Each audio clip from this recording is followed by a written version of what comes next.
Hello student, क्या आपको पढ़ने में बहुत दिक्कत आती है? आपको नहीं समझ में आता कि कैसे पढ़ाई करी जाए कि बहुत आसानी से सब कुछ समझ में आ जाए? बहुत ज़्यादा अगर दिक्कतों का सामना करना पड़ रहा है तो ये वीडियो आपके लिए ही है। तो देखिए, सीखना यानी कि जो पढ़ना होता है हमारा, वो कैसे हम करें, किस तरह से हम अच्छे से सीखें कि हम बहुत आसानी से सीख पाएँ, हमें कोई दिक्कत भी ना हो। तो ये वीडियो में हम आपको बताते हैं कि जो लर्निंग है यानी कि सीखना है, उसको हम कई तरीके से कर सकते हैं जिससे कि वो आसानी से हो जाए। तो इसके लिए देखिए, दो फैक्टर होते हैं हमारे। एक होते हैं इंटरनल, एक होते हैं एक्सटर्नल। तो जो इंटरनल होते हैं उसमें सबसे पहला हमारा होता है कि हमें उस विषय में रुचि होनी चाहिए, यानी इंटरेस्ट होना चाहिए। हम किसी चीज को जब भी आसानी से सीख पाते हैं जब हमें उसमें इंटरेस्ट होता है, यानी जो इंटरेस्ट है यही पहली कंडीशन है जिससे कि हम अच्छे से कुछ सीख सकते हैं। मान लीजिए आपको इंग्लिश बहुत अच्छा लगता है, तो आप उसे बहुत आसानी से सीख लेंगे। लेकिन अगर कोई बच्चा ऐसा है जिसको इंग्लिश अच्छी ही नहीं लगती, तो वो उसको बिल्कुल नहीं सीख पाएगा क्योंकि उसका इंटरेस्ट नहीं है। जैसे कि कोई म्यूजिक का स्टूडेंट है, तो वो हारमोनियम या तबला बहुत आसानी से सीख लेगा क्योंकि उसे उसमें इंटरेस्ट है। लेकिन कोई और स्टूडेंट हो जिसे म्यूजिक में इंटरेस्ट ही ना हो, तो वो उसको सीख ही नहीं पाएगा।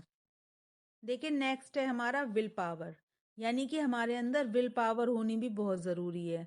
अगर हम सीखने की इच्छा ही नहीं करेंगे या हम पढ़ना ही नहीं चाहेंगे तो पढ़ाई हमसे बहुत दूर रहेगी।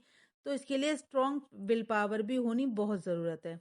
और अगर विल पावर के अगेंस्ट कुछ सिखाया जाएगा तो वो उसको सीख ही नहीं पाएगा। और अगर सीखा भी तो वो सीखना ज़्यादा दिन नहीं रहेगा, कुछ ही दिन में वो पढ़ाई जो है वो ख़त्म हो जाएगी क्योंकि उसके लिए विल पावर ही नहीं है। देखिए, नेक्स्ट है हमारा डिटर्मिनेशन, यानी कि स्ट्रॉन्ग, हमारा जो संकल्प है, दृढ़ संकल्प जो है वो हमारा होना चाहिए। ठीक है, अगर हमारे अंदर डिटर्मिनेशन होती है कि हमें तो ये सीखना ही सीखना है, पढ़ना ही पढ़ना है। जैसे मैथ का कोई न्यूमेरिकल है जो बहुत कठिन है, लेकिन हमें लगता है कि हम उसको सीख लेंगे, तो हम उसे आसानी से सीख लेंगे क्योंकि हम डिटरमाइंड हैं उसे सीखने के लिए। देखिए, नेक्स्ट है कंसंट्रेशन, यानी कि ध्यान। ठीक है, सबसे बड़ी चीज़ है कि हमारा जो कंसंट्रेशन है वो अच्छा है, हम किसी चीज़ को ध्यान लगा के सीखते हैं, एकाग्र होके सीखते हैं। तो ये सबसे ज़्यादा ज़रूरी है कि अगर हम कोई काम कर रहे हैं तो उसको हम बहुत ज़्यादा कंसंट्रेट होके करें। अगर हम कंसंट्रेट होकर 10 मिनट भी पढ़ लेते हैं तो वो बिना कंसंट्रेशन के 1 घंटे पढ़ने के बराबर है। ठीक है, इसीलिए हमें कंसंट्रेशन होना बहुत ज़रूरी है। देखिए, नेक्स्ट है डेडिकेशन, यानी कि लगन। किसी काम को अगर लगन से करेंगे तो वो हम उसे अच्छे से कर पाएंगे। लेकिन अगर हमें पढ़ना है लेकिन लगन ही नहीं है तो कोई फायदा नहीं है। बहुत ज़्यादा तक हम लगे रहते हैं क्योंकि बस हमें करना है, क्योंकि हम पे एक बोझ है कि हमें करना है, तो वो भी सब बेकार चला जाता है। और अगर हम लगन से, डेडिकेशन से 1 घंटे भी कर लें तो हम उसको अच्छे से कर पाएंगे। जैसे मान लीजिए किसी को टाइप करने में डेडिकेशन है तो वो टाइप करना ज़रूर सीख लेगा। और अगर किसी को डेडिकेशन ही नहीं है तो चाहे वो घंटों प्रैक्टिस करता रहे, वो अच्छे से सीख ही नहीं पाएगा। देखिए, सबसे इम्पोर्टेंट जो हमारी कंडीशन है वो है मेंटल हेल्थ। हमारे दिमाग का कैसा स्वास्थ्य है। जो बहुत ज़्यादा इमोशनल होते हैं, बहुत ज़्यादा गुस्से में रहते हैं, रोने लगते हैं या बहुत जल्दी डिस्टर्ब हो जाते हैं या किसी रोग से पीड़ित रहते हैं, तो उनके लिए पढ़ाई जो है या कुछ भी सीखना बहुत ही डिस्टरबेंस हो जाता है। या कुछ हो जिन्हें फोबिया होता है, तो इसे मेंटल हेल्थ जो है वो हमारी बहुत ही अच्छी होनी चाहिए। पढ़ते समय या कुछ भी सीखते समय हमारा मन स्वस्थ होना चाहिए, कोई चिंता नहीं होनी चाहिए, कोई टेंशन नहीं होनी चाहिए, ना ही हमें बहुत ज़्यादा डीमोटिवेट होना चाहिए, ना तो बहुत ज़्यादा कॉन्फिडेंस होना चाहिए, ना बहुत ही ज़्यादा लोअर कॉन्फिडेंस होना चाहिए। तो हमें नॉर्मली हमारा मोटिवेशन का लेवल होना चाहिए। ये तो हमारे इंटरनल फैक्टर थे। अब हम आपको बताते हैं एक्सटर्नल फैक्टर। देखिए, एक्सटर्नल फैक्टर जो हमारे आसपास की दशाएं होती हैं उसके बारे में बता रहे हैं, तो उसमें सबसे जो इम्पोर्टेंट रहता है वो टाइम रहता है। ठीक है, सभी समय हम एक समान नहीं पढ़ पाते हैं। कभी कभी सुबह अच्छा रहता है, किसी के लिए दोपहर का अच्छा रहता है। तो देखिए, जो मॉर्निंग होती है हमारी,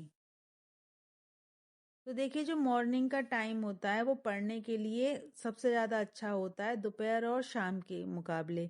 क्योंकि जो सुबह के समय हम पढ़ते हैं बिल्कुल फ्रेश फ्रेश हमारे दिमाग में आता है, तो वो बहुत अच्छे से हम पढ़ पाते हैं। ठीक है।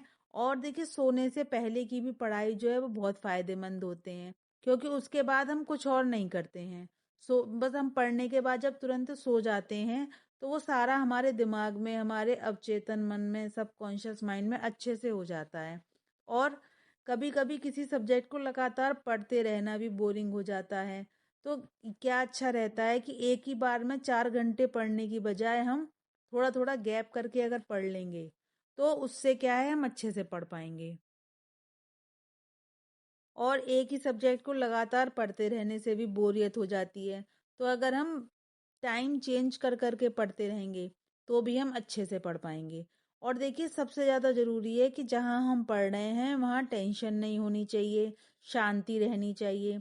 क्योंकि अगर बहुत ज़्यादा डिस्टरबेंस होता है, जैसे कि सड़क के किनारे के मकान होते हैं या स्कूल होते हैं, कहीं रेडियो बज रहा है, कहीं लाउड स्पीकर बज रहा है, बहुत ज़्यादा ट्रांसपोर्ट है वहाँ पर, तो सब वो डिस्टरबेंस हो जाता है और हमें कंसंट्रेशन करने में बहुत ज़्यादा प्रॉब्लम आती है। तो इसके लिए जहाँ हमें पढ़ना है, वहाँ पर जो वातावरण है वो एकदम स्वच्छ होना चाहिए, प्रॉपर लाइटिंग होनी चाहिए।